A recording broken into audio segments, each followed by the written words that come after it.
Hi dears, welcome back. ഇന്ന് ഒരു മുട്ട പപ്സിൻ്റെ റെസിപ്പി വീഡിയോ ആണ് ചെയ്യുന്നത്. ബേക്കറി സ്റ്റൈലിൽ വീട്ടിൽ എങ്ങനെയാണ് നല്ല അടിപൊളിയായിട്ട് മുട്ട പപ്സ് നല്ല പെർഫെക്റ്റ് ആയിട്ട് ചെയ്യുക എന്ന് നോക്കാം. അപ്പോൾ വീഡിയോയിലേക്ക് പോകുന്നതിന് മുമ്പ് ചാനൽ സബ്സ്ക്രൈബ് ചെയ്യാതെ ആരെങ്കിലും കാണുന്നുണ്ടെങ്കിൽ വീഡിയോ ഇഷ്ടപ്പെടുവാണെങ്കിൽ സബ്സ്ക്രൈബ് ചെയ്ത് ഒന്ന് സപ്പോർട്ട് ചെയ്യണേ. അപ്പോൾ മുട്ട പപ്സ് നല്ല പെർഫെക്റ്റ് ആയിട്ട് എങ്ങനെയാണ് വീട്ടിൽ തയ്യാറാക്കാം എന്ന് നോക്കാം. അപ്പോൾ വീഡിയോ കാണാം. ആദ്യം ഒരു ഡ്രൈ ആയ ബൗളിലേക്ക് മൈദ ചേർക്കാം. മൈദ ഞാനിവിടെ 250 ഗ്രാം മൈദയാണ് എടുത്തിരിക്കുന്നത്. മൈദയിലേക്ക് 1/4 ടീസ്പൂൺ ഉപ്പ് ചേർക്കാം. ശേഷം ഈ മിക്സിലേക്ക് പഞ്ചസാര പൊടിച്ചതും വാനില പൗഡറും ബട്ടറും ചേർത്ത് നന്നായി മിക്സ് ചെയ്തെടുക്കാം. കൃത്യമായ അളവുകളെല്ലാം ഡിസ്ക്രിപ്ഷൻ ബോക്സിൽ ഞാൻ കൊടുത്തിരിക്കാം. ബട്ടർ ചേർത്ത് ഇങ്ങനെ മിക്സ് ചെയ്യുമ്പോൾ പൊടിയിൽ എല്ലായിടത്തും ബട്ടർ നന്നായി ഇങ്ങനെ മിക്സ് ചെയ്തെടുത്തതിന് ശേഷം തണുത്ത വെള്ളം ഉപയോഗിച്ച് ചപ്പാത്തി മാവ് കുഴയ്ക്കുന്ന പരുവത്തിൽ ഇത് കുഴച്ചിടും. പൊടിയുടെ കടുപ്പം അനുസരിച്ച് വെള്ളം ചേർക്കാവുന്നതാണ്. തണുത്ത വെള്ളമേ ഉപയോഗിക്കാവുള്ളൂ. ബട്ടർ ചേർക്കുന്നതുകൊണ്ടാണ് തണുത്ത വെള്ളം ഉപയോഗിക്കുന്നത്. ഞാനിവിടെ മാവ് കുഴയ്ക്കാൻ 150 ml വെള്ളമാണ് എടുത്തിരിക്കുന്നത്. ഇങ്ങനെ വെള്ളം ചേർത്ത് നന്നായി കുഴച്ച് അരമണിക്കൂർ റെസ്റ്റ് ചെയ്യാൻ മാറ്റി വെക്കാം. അരമണിക്കൂർ റെസ്റ്റ് ചെയ്യാൻ മാറ്റി വെച്ചതിന് ശേഷം മാവ് പരത്തിയെടുക്കണം. ആദ്യം അല്പം മൈദ വിതറി ഡോ നന്നായി പരത്തിയെടുക്കാം. ഇങ്ങനെ നന്നായി പരത്തിയെടുത്തതിന് ശേഷം ഇതിലേക്ക് മാർജറിൻ നന്നായി പുരട്ടി എടുക്കാം. മാർജറിനാണ് ഞാനിവിടെ എടുത്തിരിക്കുന്നത്. താല്പര്യമുള്ളവർക്ക് മാർജറിൻ ചേർക്കാം, അല്ലാത്തവർക്ക് ബട്ടർ ചേർക്കാവുന്നതാണ്. ബട്ടറും ഇതേ ക്വാണ്ടിറ്റി തന്നെ എടുക്കണം. ഞാനിവിടെ 125 ഗ്രാം മാർജറിനാണ് ചേർത്തിരിക്കുന്നത്. പഫ്സ് തയ്യാറാക്കുന്ന മാർജറിനാണ് ഇവിടെ എടുത്തിരിക്കുന്നത്. മാർജറിൻ അല്ലെങ്കിൽ ബട്ടർ തേക്കുന്ന സമയത്ത് ശ്രദ്ധിക്കേണ്ട ഒരു കാര്യം, പരത്തിയ ഈ ഡോയിൻ്റെ എല്ലാ ഭാഗത്തും മാർജറിൻ അല്ലെങ്കിൽ ബട്ടർ തൂത്ത് പിടിപ്പിക്കേണ്ടതാണ്. ഇങ്ങനെ എല്ലാ ഭാഗത്തും തൂത്ത് പിടിപ്പിച്ചതിന് ശേഷം വീഡിയോയിൽ കാണുന്നത് പോലെ ഫോൾഡ് ചെയ്ത് മടക്കി അരമണിക്കൂർ റെസ്റ്റ് ചെയ്യാൻ മാറ്റി വെക്കാം. ഇങ്ങനെ 3 പ്രാവശ്യം ചെയ്യേണ്ടതാണ്. നമ്മൾ എത്രത്തോളം ചെയ്യുന്നോ അത്രത്തോളം ലെയർ നമുക്ക് ഫോം ചെയ്യാനായിട്ട് സഹായിക്കും. ഇങ്ങനെ ഓരോ പ്രാവശ്യവും പരത്തി മാർജറിൻ തേച്ച് അതിൻ്റെ മുകളിൽ അല്പം മൈദയും കൂടെ വിതറണം, അല്ലെങ്കിൽ ഇത് ഒട്ടിപ്പിടിച്ചിരിക്കും. ബട്ടറാണ് നിങ്ങൾ ചേർക്കുന്നതെങ്കിൽ ഇത് പരത്തി ഫോൾഡ് ചെയ്ത് 20 മിനിറ്റ് ഫ്രിഡ്ജിൽ വെക്കണം. ബട്ടർ ചേർക്കുന്ന സമയത്ത് തണുപ്പ് നല്ലതായിട്ട് വേണം, അല്ലെങ്കിൽ ബട്ടർ മെൽറ്റ് ആയിക്കൊണ്ടിരിക്കും.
അങ്ങനെ 3 പ്രാവശ്യം നന്നായി പരത്തി മാർജറിനൊക്കെ ചേർത്ത് ഫോൾഡ് ചെയ്തെടുത്ത പഫ് ഡോ ഇവിടെ നമുക്കിനിയും വീണ്ടും നന്നായി പരത്തി സ്ക്വയർ രൂപത്തിൽ കട്ട് ചെയ്തെടുക്കാം.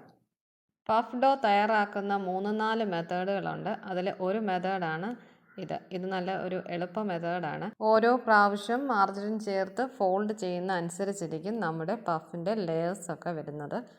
ഇന്ന് തയ്യാറാക്കിയ ഈ പഫ് ഡോ നല്ല പെർഫെക്റ്റ് റെസിപ്പിയാണ്.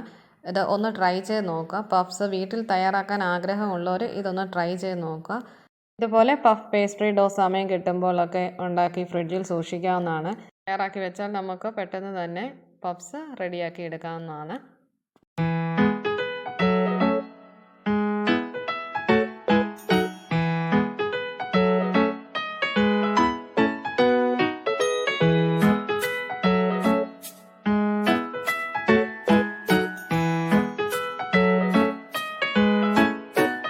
ഇങ്ങനെ നന്നായി പരത്തിയെടുത്തതിന് ശേഷം ഇതിൻ്റെ സൈഡെല്ലാം ഇതുപോലെ കട്ടർ ഉപയോഗിച്ചോ കത്തി ഉപയോഗിച്ചോ ഒന്ന് കട്ട് ചെയ്തെടുത്ത് നല്ല സ്ക്വയർ രൂപത്തിൽ എടുക്കും. ശേഷം ഫില്ലിംഗ് വെക്കാനുള്ള ആവശ്യത്തിനുള്ള വലിപ്പത്തിൽ സ്ക്വയർ രൂപത്തിൽ ഇതിനെ വീണ്ടും കട്ട് ചെയ്ത് ഫില്ലിംഗ് വെച്ച് ബേക്ക് ചെയ്തെടുക്കുക.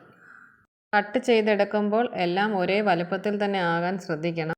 ഞാനിവിടെ 200 ഡിഗ്രിയിൽ പ്രീഹീറ്റഡ് ആയിട്ടുള്ള അവനിൽ 250 ഡിഗ്രിയിൽ 45 മിനിറ്റ്സ് ആണ് പഫ്സ് ബേക്ക് ചെയ്തെടുത്തത്. പഫ്സ് തയ്യാറാക്കിയെടുക്കുമ്പോൾ അവൻ്റെ ഏറ്റവും ഹൈ ടെമ്പറേച്ചറിലിട്ട് വേണം ബേക്ക് ചെയ്തെടുക്കേണ്ടത്. അത് പ്രത്യേകം ശ്രദ്ധിക്കുക.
അങ്ങനെ നമ്മുടെ പഫ്സ് എല്ലാം ഇവിടെ പെർഫെക്റ്റ് ആയിട്ട് ബേക്കായി വന്നിട്ടുണ്ട്.